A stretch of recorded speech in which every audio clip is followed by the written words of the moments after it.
हम लोग class 10 maths के चैप्टर प्रायिकता प्रोबेबिलिटी को पढ़ रहे हैं, जिसमें हम लोगों ने 1 से लेकर के क्वेश्चन नंबर 7 तक कंप्लीट जो है हम लोग पढ़ चुके हैं। आज से क्वेश्चन नंबर 8 से हम लोग शुरू करेंगे। हम लोग जो है इसके एक्सरसाइज क्वेश्चंस को पढ़ रहे हैं, जिसमें 1 to 7 क्वेश्चंस को पढ़ चुके हैं। उसके बाद हम लोग 8 से शुरू करेंगे। ये क्वेश्चन जो है आपके लिए इम्पॉर्टेंट इसलिए है कि एनसीईआरटी का एक्सरसाइज और एग्जाम्पल दोनों क्वेश्चन जो है आपको एग्जाम में पूछे जाते हैं, इसलिए आपको दोनों ही क्वेश्चंस को अच्छे से पढ़ के एग्जाम में बैठना है। तो आइए हम लोग जो है अपने एग्जाम्पल नंबर 8 को शुरू करते हैं, जिसमें लिखा है एक बक्से में 3 नीले गेंद हैं, नीली कंचे हैं, 2 सफ़ेद कंचे हैं और 4 लाल कंचे हैं। ठीक है, एक बक्सा है, एक बक्सा में 3 नीले, 2 सफ़ेद और 4 लाल कंचे रखे हुए हैं। यदि इस बक्से में से एक कंचा निकाला जाता है, जबकि आपको कंचे को देख के नहीं निकालना है, कंचे को बिना देखे निकालना है और एक कंचा निकालना है, तो बताएं कि इसके क्या प्रायिकता है कि जो कंचा निकालेंगे वो कंचा सफ़ेद होना चाहिए, जो कंचा निकालेंगे वो कंचा नीला होगा, इसकी क्या प्रायिकता है, या जो कंचा निकालेंगे वो कंचा लाल होगा, इसकी क्या प्रायिकता है, आपको ये निकालना है। मतलब इस क्वेश्चन में आपको 3 पार्ट दिए गए हैं। क्वेश्चन को फिर से समझते हैं। एक बक्सा है, एक बक्से में कंचे रखे गए हैं, 3 नीले कंचे, 2 सफ़ेद कंचे और 4 लाल कंचे रखे गए हैं।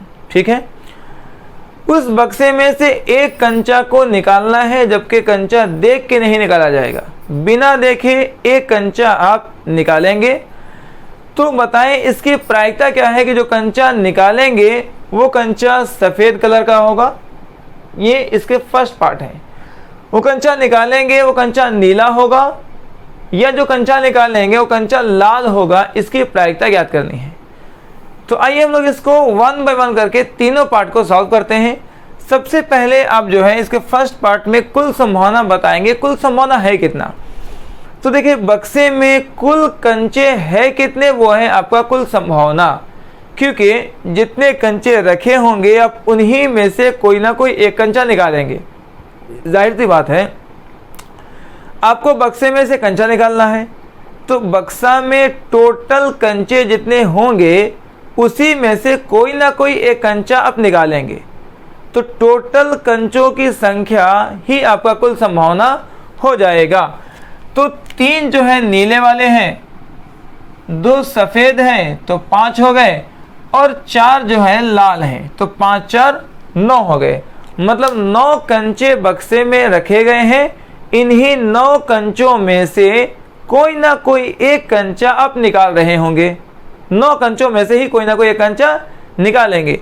तो यही है आपका कुल संभावना 9, जिन 9 में से कोई ना कोई एक कंचा आप चुनेंगे। अब इसका लिखना है घटना, कि घटना क्या लिखा जाता है। देखिए घटना हम लोग जो है लगातार पढ़ रहे हैं, जिसमें आपको बताया जा रहा है कि घटना उसको लिखते हैं जिसकी प्रायिकता है निकालनी हो।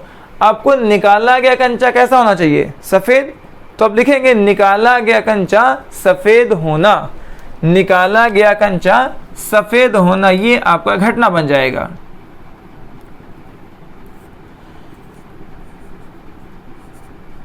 निकाला गया कंचा, निकाला गया कंचा सफ़ेद होना, क्योंकि अब सफ़ेद कलर के कंचे निकालने की प्रायिकता ज्ञात कर रहे हैं। तो आप लिखेंगे निकाला गया कंचा सफ़ेद होना। अब यहाँ पर उसकी घटना ई के अनुकूल परिणामों की कुल संख्या बतानी है। तो आप ये बताएं सफ़ेद कंचा आपके पास है कितना। सफ़ेद कंचा आपके पास है 2, और इन्हीं 2 में से कोई ना कोई एक निकालना है। अगर कंचा सफ़ेद निकालना है तो सफ़ेद कंचा है कितना, टोटल 2 सफ़ेद कंचे हैं, इन्हीं 2 सफ़ेद कंचों में से कोई ना कोई एक कंचा निकलेगा, तो इसकी कुल जो है परिणामों की कुल संख्या हो जाएगी 2, क्योंकि इन्हीं 2 सफ़ेद कंचों में से आपको एक कंचा निकलेगा। तो आप इसका प्रायिकता लिखेंगे 2/9। इस तरीके से इसका फर्स्ट पार्ट आप कंप्लीट कर चुके हैं। इसी तरीके से इसके 2 पार्ट और बनाएंगे। तो आइए सबसे पहले हम लोग इसके सेकेंड पार्ट को शुरू करते हैं। सेकेंड पार्ट में लिखे कुल संभावना। कुल संभावना लिखा जाता है जितना कंचा है बक्से में वही है कुल संभावना, क्योंकि हमको बक्से से कंचा निकालना है। तो बक्से में जितना कंचा होगा उसी में से ना कोई एक निकालेंगे। हम बक्से में जितना कंचा रखे होंगे उसी कंचे में से कोई एक कंचा को हम निकालेंगे। तो हमारे पास कुल संभावनाएं, टोटल जो पॉसिबिलिटीज हैं वो क्या हो जाएगा, वो हो जाएगा 9, क्योंकि हम 3 और 2 5 और 5 4 9 कंचे हम टोटल बक्से में रखे हैं। इन्हीं 9 कंचों में से हम एक कंचा चुनते हैं। तो हमारे पास 9 में से कोई निकलने की संभावना है। घटना ई क्या लिखेंगे, तो अबर है नीला, इस बार है नीला कंचा निकालने की प्रायिकता निकालनी है। तो लिखेंगे निकाला गया कंचा नीला होना। निकाला गया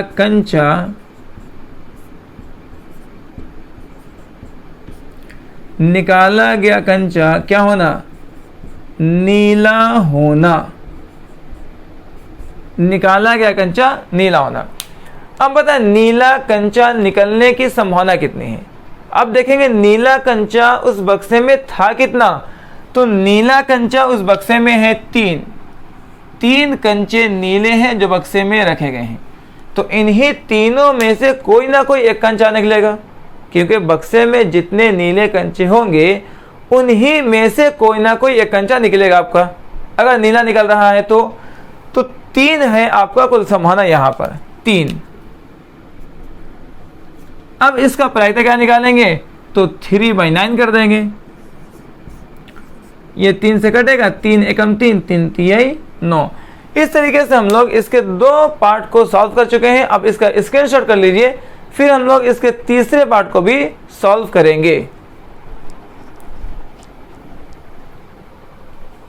अब हम लोग इसके तीसरे वाले पार्ट को सॉल्व करेंगे, जिसमें आपको कह रहा है कि निकाला गया कंचा लाल होना, इसकी प्रायिकता बताएं।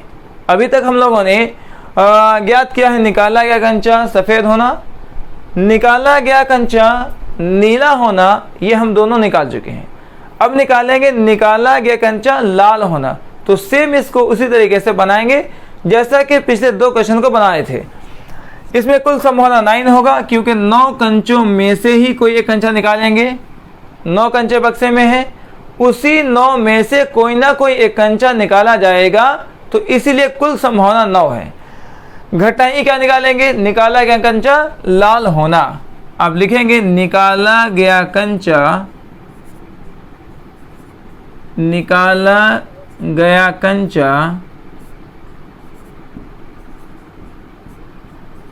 लाल होना।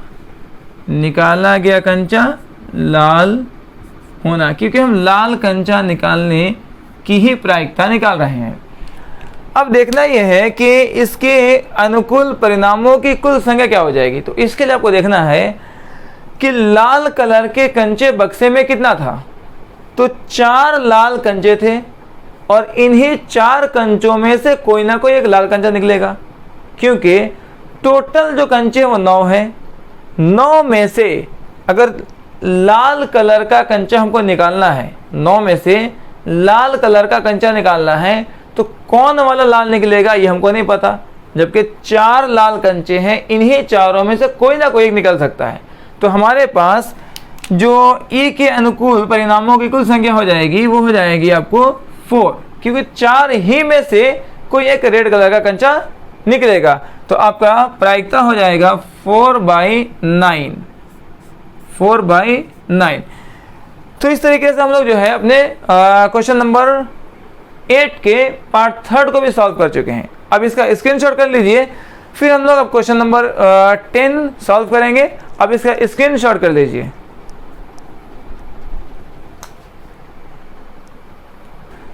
क्वेश्चन नंबर 9 में कहता है कि हरप्रीत जो है 2 सिक्के को, 2 भिन्न भिन्न सिक्के हैं, 2 सिक्के को एक साथ उछालती है। ठीक है, इसकी प्रायिकता ज्ञात करें कि सिक्के पर कम से कम एक चित प्राप्त करेगी। इसकी कुल संभावना निकालने के लिए आप सबसे पहले क्या करें कि ये समझे कि एक सिक्का को 2 बार उछालेंगे या 2 सिक्का को 1 बार उछालेंगे तो उसकी प्रायिकता मतलब उसकी कुल संभावना क्या आएगी।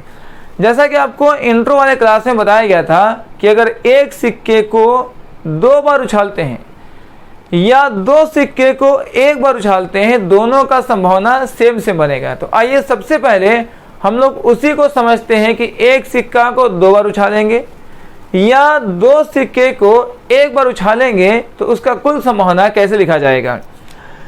मान लेते हैं कि हम एक सिक्का को जो है 2 बार उछालते हैं या 2 सिक्का को 1 बार उछालते हैं तो उसका कुल संभावना बनेगा या तो दोनों सिक्के पर हेड आया होगा, एक तो ये ऑप्शन बन सकता है कि दोनों ही सिक्के पर हेड आया होगा।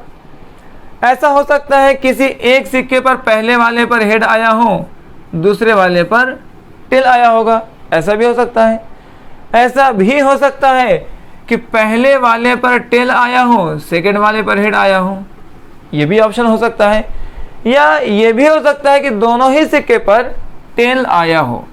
ये हैं आपके 4 ऑप्शंस। अगर आप 2 भिन्न भिन्न सिक्के को उछालेंगे तो इसी चारों में से कुछ ना कुछ घटना घटेगा। या तो दोनों सिक्के पर हेड आ जाएगा, या तो पहले वाले पे हेड आएगा, दूसरे वाले पर टेल आ जाएगा, या उसका उल्टा कर लें कि पहले वाले पर टेल आएगा और दूसरे वाले पर हेड आ जाएगा। या ऐसा भी हो सकता है कि दोनों ही पर टेल आ जाए। तो ये टोटल 4 पॉसिबिलिटीज़ हैं, 4 संभावनाएं हैं। तो इसी को आप लिखेंगे कुल संभावना में, तो आपका कुल संभावना बन जाएगा यहाँ से 4। अब आपको जो प्रायिकता निकालना है, वो प्रायिकता ये निकालना है कि कम से कम एक चित आना चाहिए। एक से ज़्यादा आ सकता है लेकिन कम से कम एक तो आना ही चाहिए, कम से कम एक तो आना ही चाहिए। तो अब लिखे घटना ई, सिक्के पर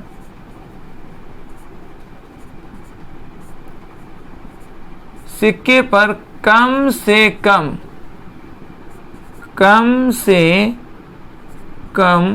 एक चित आना,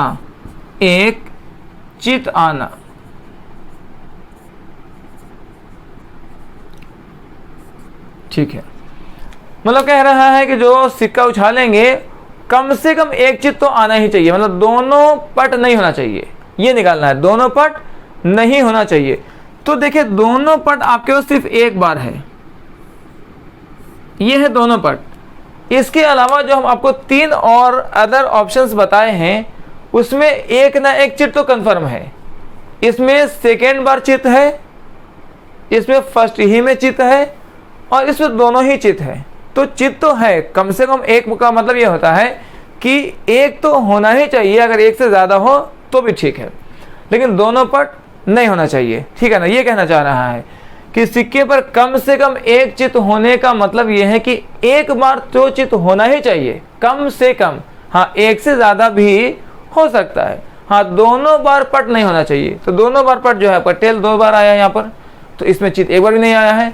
और बाकी जो 3 और ऑप्शंस दिए हैं उसमें एक बार आया हुआ है।